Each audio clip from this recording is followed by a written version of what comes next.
O que eu quero conversar com você hoje é sobre como facilitar a consulta do seu filho ao médico, incluindo os médicos oftalmologistas. Vou te passar 5 dicas práticas que eu vejo no meu dia a dia que me facilitam o trabalho, que fazem com que a consulta seja mais leve para o seu filho, mais tranquila para você e para toda a família e que seja uma consulta efetiva, que realmente consiga ver tudo que a gente precisa ver com segurança e passar um diagnóstico com certeza, com uma segurança que é necessária para o seu filho. Então, se você tem dificuldade de levar o seu filho no médico, se o seu filho apresenta birra, se ele tem alguma intolerância ao médico, se tem algum trauma, assiste esse vídeo que eu tenho 5 dicas aqui para passar para você, que eu tenho certeza que vão ser muito válidas. E no final vou passar um plus, que vai ser uma orientação que eu acho que é muito válida para você nunca mais errar e o seu filho ter sempre consultas tranquilas durante a vida dele, não ter nenhum trauma durante a vida dele. Eu sou o Dr. Emerson Badaró e esse é o canal da Viver Oftalmologia.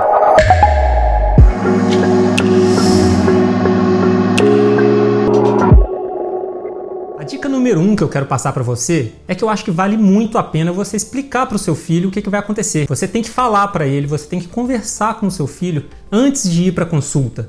Evite pegar o seu filho no susto e simplesmente levar na hora para o médico, porque se ele não estiver preparado, se ele tivesse, por exemplo, preparado para ir para uma brincadeira e de repente ele cai no consultório médico, é muito fácil ele não querer participar dessa consulta. E se ele não quiser participar dessa consulta, vai ser mais trabalhoso para todo mundo, principalmente para ele, porque vai ser uma consulta que vai trazer um desconforto para ele. Então, a dica número 1 é: avise para o seu filho, converse com o seu filho que você vai levar ele no médico, explique qual é a importância dessa avaliação, por que você está levando ele no médico. Essa é uma avaliação que ela é importante para poder melhorar a saúde dele, para poder trazer benefício para ele enxergar melhor. Enfim, explique de uma forma que seja tranquila, de acordo com a faixa etária do seu filho, para ele poder entender isso de acordo com a faixa etária dele e que ele entenda que ele está indo para um procedimento, mas que aquele procedimento ele é importante e que ele é um procedimento tranquilo para a criança não cair no susto dentro de um consultório médico, tá? A dica número 2 que eu quero passar para você é que você deve conhecer seu filho. Você sabe quais são os medos do seu filho, você sabe quais são as inseguranças, os traumas que ele já passou numa consulta anterior, uma outra situação que possa ter acontecido. E isso, gente, tem um valor inestimável.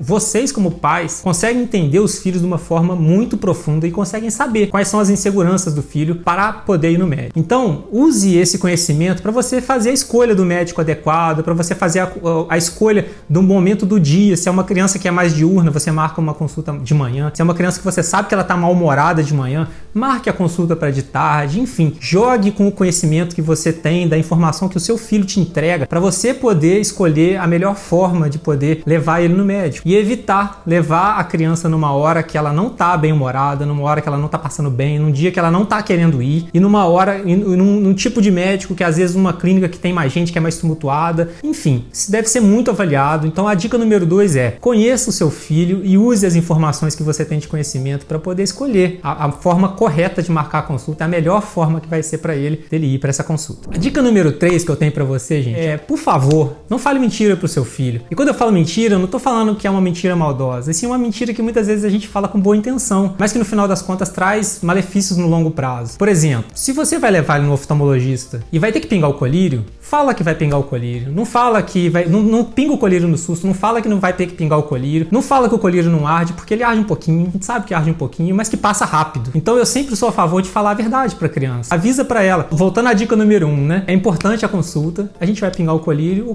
vai arder um pouquinho e vai passar em poucos segundos e não vai ter mais nada. E isso é uma coisa importante pra sua saúde, é uma coisa importante pra sua visão, pra você enxergar bem, pra poder brincar, pra você poder sempre crescer na escola, aprender mais e por aí vai. Vai usando esses argumentos pra poder convencer a criança de que aquilo é importante, mas nunca falando mentira, porque se a gente fala uma mentira hoje, a consulta pode até sair, mas na próxima consulta a criança tá traumatizada com aquela mentira que foi falada na consulta anterior e aí existe uma dificuldade na próxima consulta. E o que a gente quer é exatamente o contrário, a gente quer facilitar as consultas ao longo do tempo para a criança ficar cada vez mais à vontade e não perder nenhuma consulta que é importante. E uma outra coisa que eu sempre falo para os pais, dentro ainda dessa dica número 3, é: por favor, gente, não fala que o médico vai dar injeção, tá? Como uma forma de punição. Se a criança não se comportar, ela vai receber uma injeção dentro do consultório. Gente, isso acaba com a consulta pra gente. Eu, como médico, vejo que as crianças ficam completamente sem controle depois que o pai fala uma coisa dessas, porque ela associa o médico à dor, ela associa o médico à injeção, ela associa o médico a punição. E isso é uma coisa que não é válida para você como pais, né? Não é válido para mim como médico e principalmente não é válido para a criança. A criança que tem esse receio de que se ela não se comportar da maneira X, ela vai receber uma injeção, ela tem uma descarga de adrenalina, gente, que é uma descarga de adrenalina muito grande. E o hormônio da adrenalina é um hormônio relacionado à luta e fuga. É um hormônio que é relacionado a brigar e fugir, sair dali. A partir do momento que existe uma descarga de adrenalina, a criança para de escutar. A criança para de levar as coisas na base da conversa e ela passa a ficar assustada, com medo e quer ir embora dali de qualquer jeito. Então, esse efeito que quando a gente quer, na verdade, é convencer a criança de que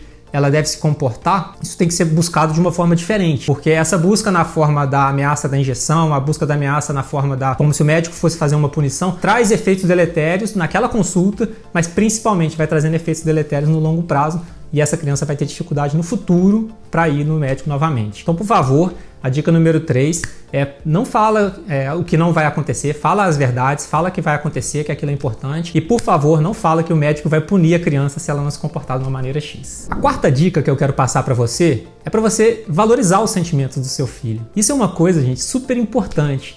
Se o seu filho está inseguro por algum motivo naquela consulta, tenta entender o que está trazendo essa insegurança para a gente tentar tratar essa insegurança, para a gente tentar entender o que está acontecendo e cuidar desse sentimento para que a criança vá à vontade na consulta. Uma criança que vai à vontade, ela é uma consulta mais tranquila, é uma consulta que flui melhor para a criança e flui melhor para a família e para os médicos e a gente consegue fazer um diagnóstico da maneira mais correta. A gente consegue fazer uma consulta melhor quando a criança está tranquila. E eu vejo que muitas vezes os pais falam assim, isso é frescura, para de bobeira, para de besteira, meu filho. Isso não é uma coisa válida, porque se a criança está acuada, se ela está com medo, se ela está insegura, existe um motivo. E a gente tem que tentar entender qual é o motivo dessa insegurança, cuidar desse motivo com carinho para a criança poder realmente se sentir à vontade dentro do consultório. Então a dica número 4 é cuida do sentimento do que está trazendo aquela consulta. Entenda, não desvalorize o sentimento da criança para ela poder se sentir à vontade. Se for necessário, se a criança estiver insegura de estar no consultório com pessoas que ela não conhece, com pessoas com roupas esquisitas que ela não está acostumada a ver, pergunta se ela não quer que você fique do lado dela para trazer a segurança, aquele aconchego dos pais, para a criança poder se sentir à vontade naquela consulta. Pergunta se ela não quer que você fique do lado segurando a mão. Isso muitas vezes, gente, resolve o problema da insegurança e faz com que a consulta seja uma consulta muito mais tranquila.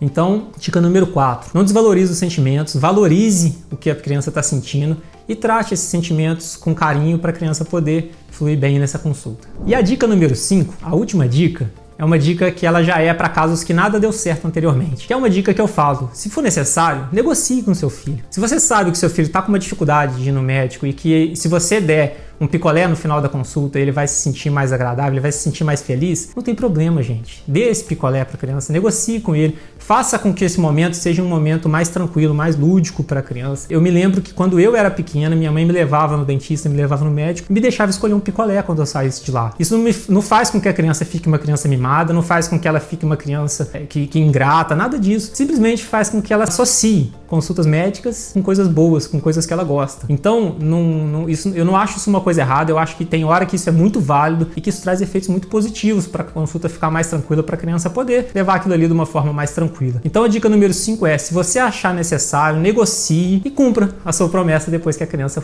fizer a parte dela. Se ela não fizer a parte dela, você não tem realmente que entregar, porque uma vez que a criança não faz a parte dela e você entrega o prêmio, na próxima vez ela não vai cumprir com o que ela acordou. Então negocie e cumpra da forma que foi negociado. Entregue o que foi negociado. E como eu falei lá no início do vídeo, gente, eu quero entregar um plus também, que eu acho que é uma coisa super importante para poder falar de crianças, para poder falar da consulta da criança, como que é o comportamento de uma criança dentro de um consultório médico, de uma clínica médica. Que é o que eu vejo muito, é a síndrome da criança invisível. Essa síndrome, gente, resumidamente, é quando nós, adultos, tratamos aquele ser como se ele não estivesse ali.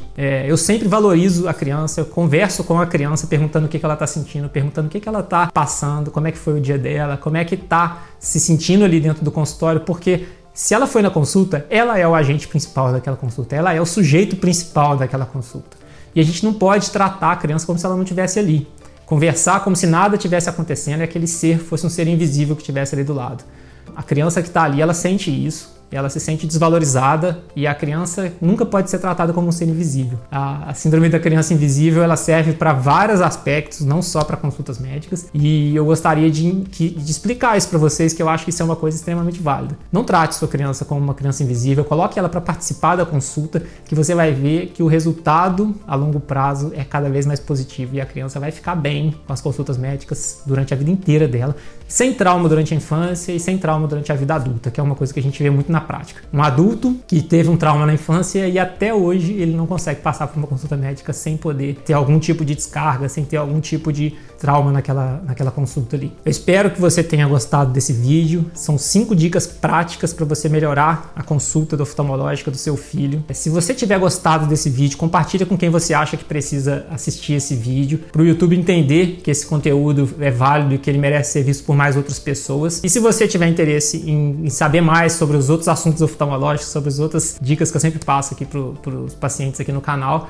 pode se inscrever e interagir, que vai ser um prazer a gente conversar, tá bom? A gente se vê no próximo vídeo.